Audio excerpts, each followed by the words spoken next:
Hello friends. तो आज से मैं स्टार्ट करने जा रहा हूँ फार्माकोलॉजी सेकंड, जिसमें हम लोग सबसे पहले यूनिट 1 को पढ़ेंगे। यूनिट फर्स्ट में देखिए इसका नाम क्या है, pharmacology of drugs acting on cardiovascular system.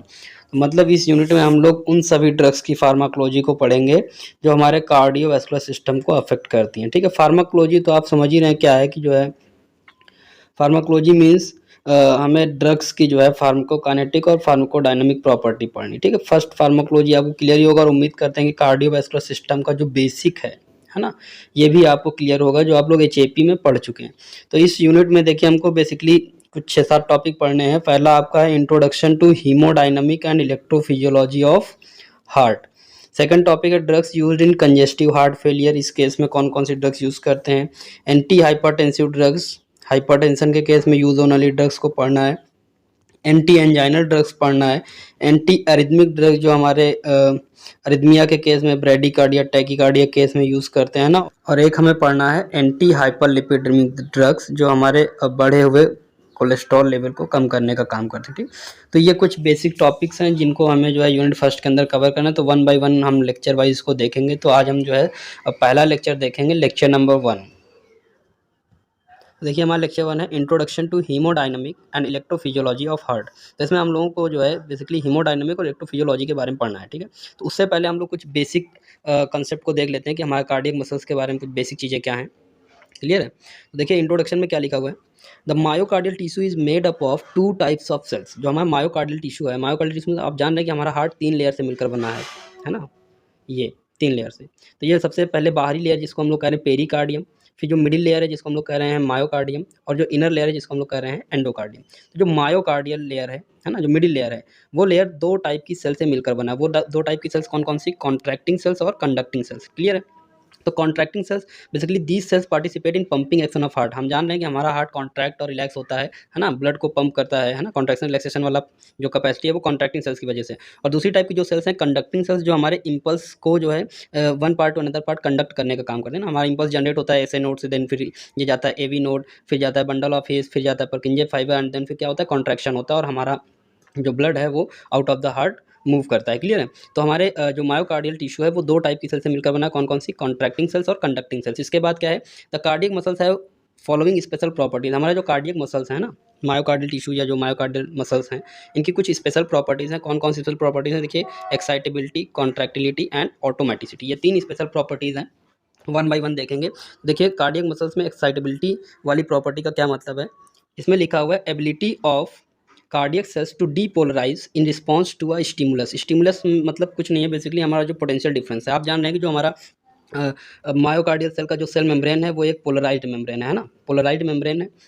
और जब इसमें कहीं अंदर या बाहर की तरफ कुछ पोटेंशियल डिफरेंस होता है तो उसकी वजह से क्या होता है कि डीपोलराइजेशन होता है। यानी डीपोलराइजेशन का मतलब यहीं से हमारा जो है एक्शन पोटेंशियल जनरेट हो जाता है ना, एक्शन पोटेंशियल का स्टार्टिंग वाला फेज डीपोलराइजेशन, देन रीपोलराइजेशन, फिर जो है प्लेटिव फेज। तो कहने का मतलब है कि जैसे ही पोटेंशियल डिफरेंस होता है, स्टिमुलस मिलता है, उसकी वजह से हमारी सेल्स क्या होती हैं, एक्साइट होती हैं और हमारा जो एक्शन पोटेंशियल जनरेट होता है। दूसरा जो स्पेशल प्रॉपर्टी वो है कॉन्ट्रैक्टिलिटी। ये आपको अभी हमने बताया कि जो है ये कॉन्ट्रैक्शन और ब्लड को पंप करने में हेल्प करता है ना, कॉन्ट्रैक्शन रिलैक्सेशन वाला जो स्पेशल प्रॉपर्टी है हमारे हार्ट का। और थर्ड स्पेशल प्रॉपर्टी है ऑटोमेटिसिटी, है ना। इसमें क्या लिखा हुआ है, ability of cardiac cells to generate electrical impulse spontaneously, है ना। हमें अपने आप जो है एक ऐसी एबिलिटी हमारे कार्डियक सेल्स की जो अपने आप 1 बाय 1 करके इलेक्ट्रिकल इंपल्स का जनरेशन करते रहता है कंटिन्यूअसली।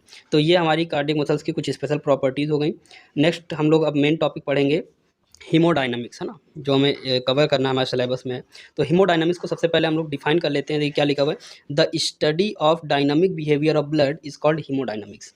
इसका मतलब क्या है कि ये जो ब्लड है, डायनामिक का मतलब मूवमेंट है ना, तो ब्लड का हमारी बॉडी में मूवमेंट कैसे हो रहा है इसकी स्टडी करना, है ना। मतलब हमारे जो ब्लड है वो बॉडी में मूव कर रहा है तो उसमें कौन कौन से फैक्टर्स हैं जो मूवमेंट में फैसिलिटेट कर रहे हैं, कौन कौन से फैक्टर्स हैं जो ब्लड के बॉडी में मूवमेंट को अफेक्ट कर रहे हैं, है ना। तो इन सारी चीज़ों की स्टडी करना, मतलब हमारा ब्लड जो है बॉडी के अंदर कैसे सर्कुलेट हो रहा है, इस प्रॉपर्टी की स्टडी को हम लोग क्या कह रहे हैं, हीमोडायनामिक्स। ठीक है, नेक्स्ट देखते हैं इसमें जो है हीमोडायनामिक्स में हमको क्या क्या चीज़ें पढ़ना है। तो देखिए इसमें क्या लिखा हुआ है, in haemodynamics we will study about, किन किन चीज़ों के बारे में हम लोग स्टडी करते हैं। तो पहला general principles regarding blood flow. Blood flow के रिगार्डिंग मतलब ब्लड फ्लो को कौन कौन से ऐसे सिद्धांतों पर, कौन कौन से ऐसे प्रिंसिपल्स हैं जो ब्लड फ्लो को गवर्न कर रहे हैं ना।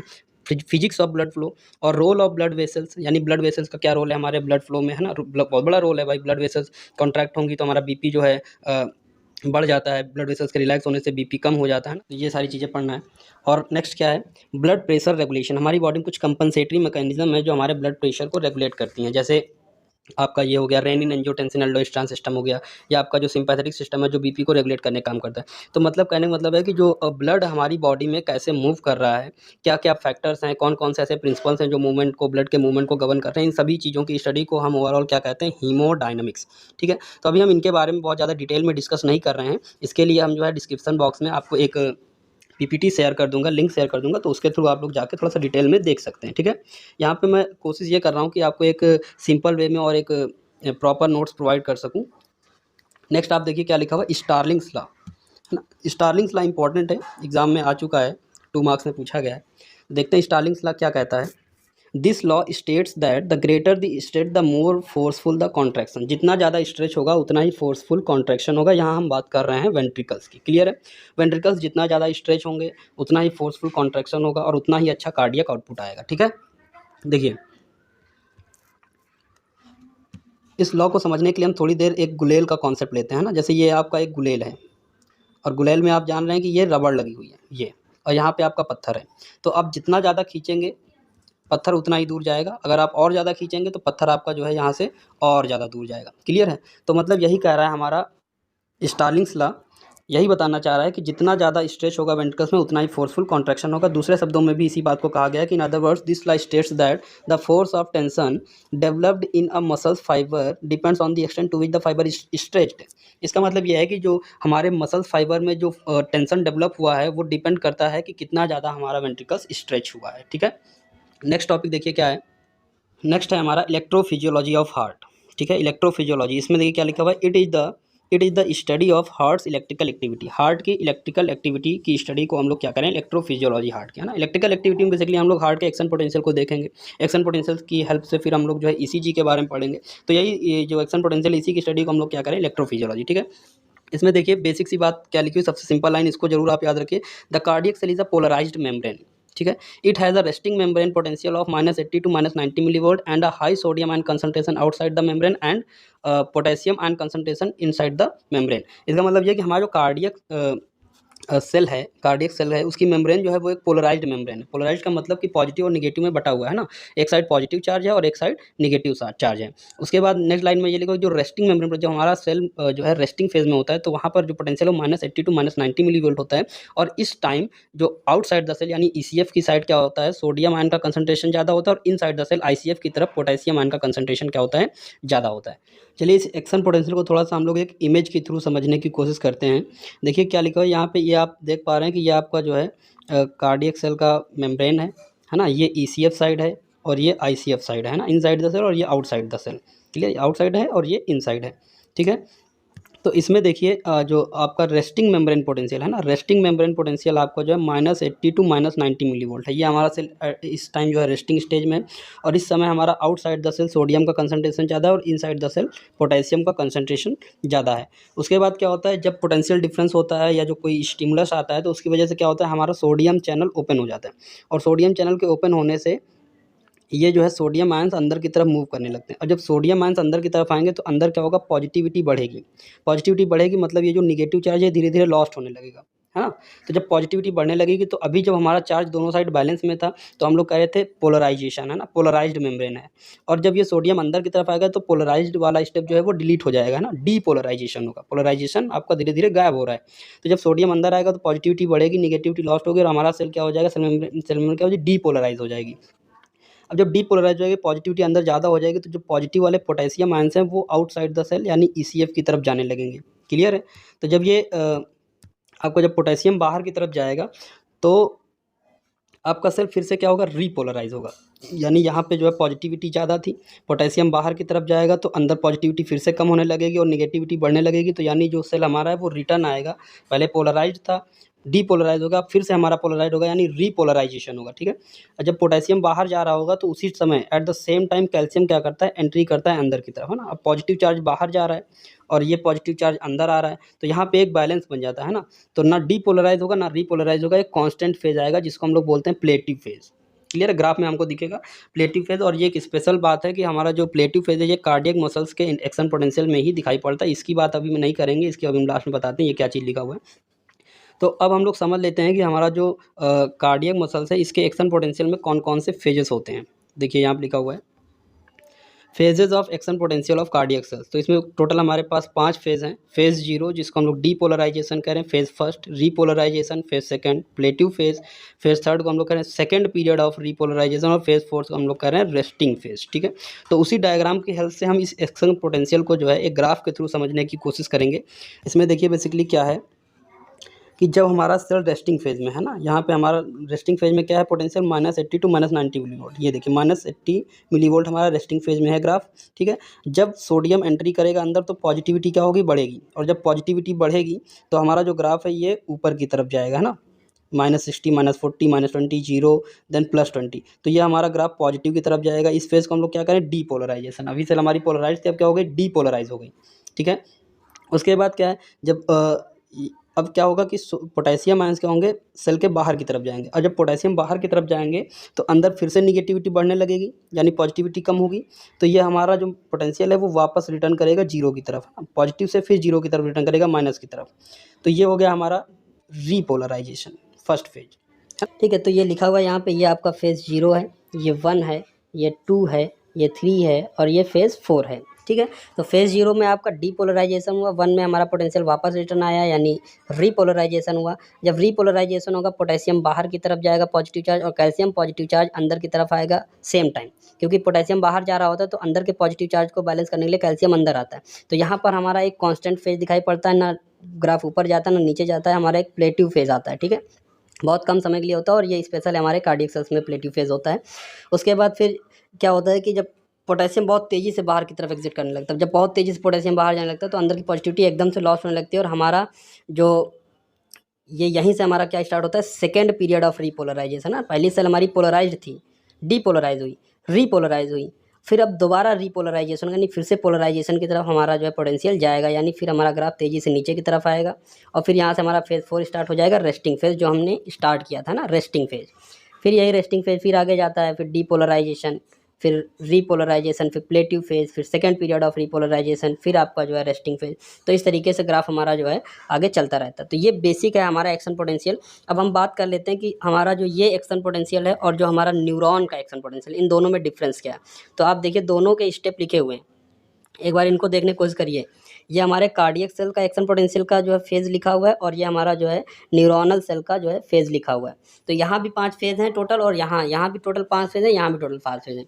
दोनों में डिफरेंस क्या है कि यहाँ पे फेज़ फर्स्ट हमारा रेस्टिंग फेज़ होता है, फिर डीपोलराइजेशन, फिर राइज इन डीपोलराइजेशन, फिर रीपोलराइजेशन, फिर हाइपर पोलराइजेशन। आप देख रहे हैं कार्डियक वाले एक्शन पोटेंशियल में आपका हाइपर पोलराइजेशन वाला स्टेप नहीं है। ठीक है, तो इसको हम अभी दोनों को एक डायग्राम की हेल्प से समझते हैं कि असल में जो है एक्चुअली ग्राफ क्या होता है कार्डियक सेल के एक्शन पोटेंशियल का, और हमारे न्यूरोनल सेल के एक्शन पोटेंशियल का ग्राफ क्या होता है।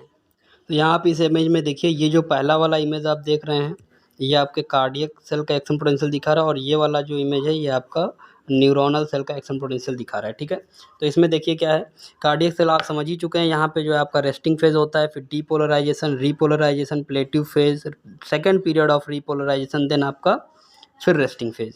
और यहाँ पे जो हम देख रहे हैं आपका न्यूरोनल वाला एक्शन पोटेंशियल, यहाँ पर क्या है, रेस्टिंग फेज है, फिर आपका डीपोलराइजेशन है, फिर rise in depolarization, then repolarization, repolarize होने के बाद फिर अब और ज़्यादा रीपोलराइज यानी हाइपर पोलराइजेशन होगा, फिर आपका रेस्टिंग फेज आएगा।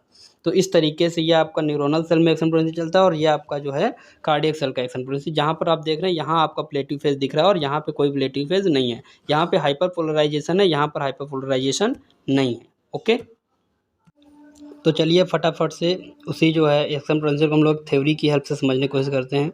ये क्या लिखा होता है, cardiac cell is a polarized membrane, it has resting membrane potential -80 to -90 millivolt. अभी हमने बताया, क्लियर है क्या होता है, and a high sodium ion concentration outside the membrane and potassium ion concentration inside the membrane, है ना।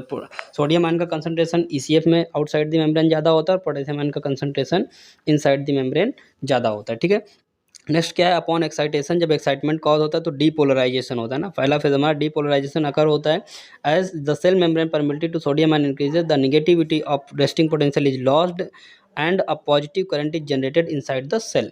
क्लियर है। जब हमारा जो है डीपोलराइजेशन होता है तो क्या होता है, सोडियम की एंट्री होती है इनसाइड द सेल, और अंदर जो resting membrane potential -80 to -90 millivolt होता है, वो निगेटिविटी अंदर धीरे धीरे कम होने लगती है और पॉजिटिविटी बढ़ने लगती है, जिससे हमारा रेस्टिंग मेम्ब्रेन पोटेंशियल जो है वो पॉजिटिव की तरफ जाने लगता है। ये आपका होता है यहाँ। उसके बाद क्या लिखा है, नेक्स्ट देखिए, there are 5 phase of the action potential of cardiac cells. कौन कौन से 5 फेज हैं? फेज जीरो, फेज जीरो में क्या हो रहा है, in this phase rapid depolarization of the cell membrane is observed as the sodium ions rapidly enter the cell through the sodium channel, जो अभी हम लोग जो है एक इमेज में समझे थे, है ना। और सबसे पहले क्या होगा, opening of voltage gated sodium channel open होंगे, जिससे सोडियम की फास्ट एंट्री होगी और जिसकी वजह से क्या होगा, डीपोलराइजेशन होगा। टाइम ड्यूरेशन इस फेज का क्या है, बहुत ही कम है, 1 to 2 मिली सेकेंड। नेक्स्ट क्या है, फेज फर्स्ट में क्या हो रहा है, it is a short initial and rapid phase. ये बहुत ही शॉर्ट और एकदम रैपिड फेज होता है, बहुत ही एकदम कम सेकंड समय के लिए होता है।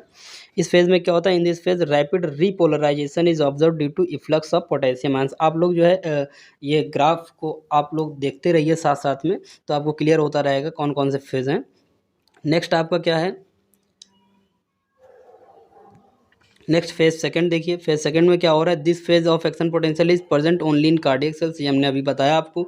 ड्यूरिंग दिस फेज, इस फेज में क्या होता है, स्लो एंट्री होती है कैल्शियम आयन की, है ना। Due to this plateau phase is prolonged. जब स्लो एंट्री कैल्शियम आयन की होगी तो हमारा जो हम इस फेज को क्या करें, फेज सेकंड को प्लेटिव फेज, ये थोड़ा सा जो है कॉन्स्टेंटली चलता रहेगा, है ना। इसको हम लोग जो अब ईसीजी देखते हैं, ईसीजी का ग्राफ, तो उसमें हम लोग इसको रिफ्रैक्टिव इंडेक्स या रिफ्रैक्टिव पीरियड कहते हैं, है ना।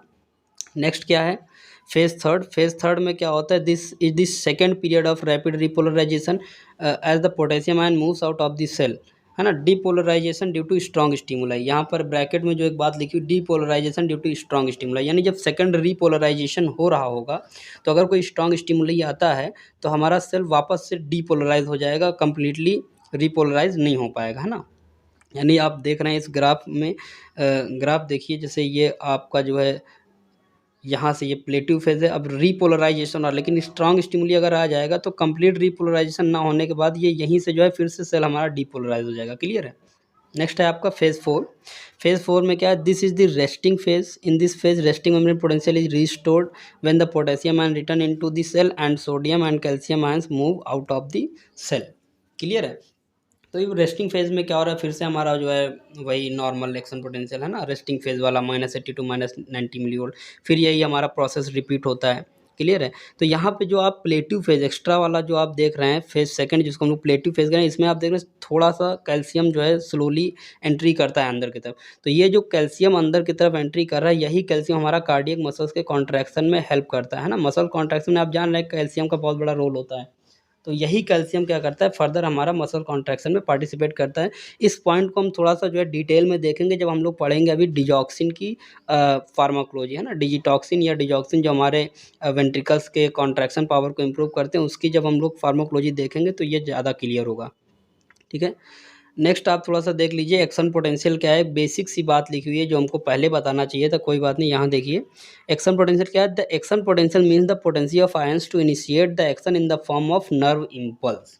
मतलब आयंस की वो पोटेंसी, वो कैपेसिटी जिसकी वजह से आयंस क्या करते हैं, एक एक्शन इनिशिएट करते हैं ना। Action potential means the potency of ions to initiate the action in the form of nerve impulse. Nerve impulse के फॉर्म में अगर कोई आयंस आपका कोई एक्शन इनिशिएट कर पा रहे हैं तो दैट मीन्स इसी को हम लोग क्या कह रहे हैं, एक्शन पोटेंशियल। और यहाँ पे एक्शन पोटेंशियल का जो स्टेप्स है वो लिखा हुआ है, ये हमारा न्यूरोनल एक्शन पोटेंशियल का स्टेप लिखा हुआ है। Resting membrane potential, depolarization, rise in depolarization, repolarization और हाइपरपोलराइजेशन। तो ओके गाइस, उम्मीद करता हूँ कि आपको ये टॉपिक क्लियर हो गया होगा। अगर रिलेटेड कोई प्रॉब्लम्स हैं तो आप कमेंट बॉक्स में कमेंट्स करें, मैं वहाँ से आपके क्वेश्चन का आंसर देने की पूरी कोशिश करूँगा। And thanks for watching.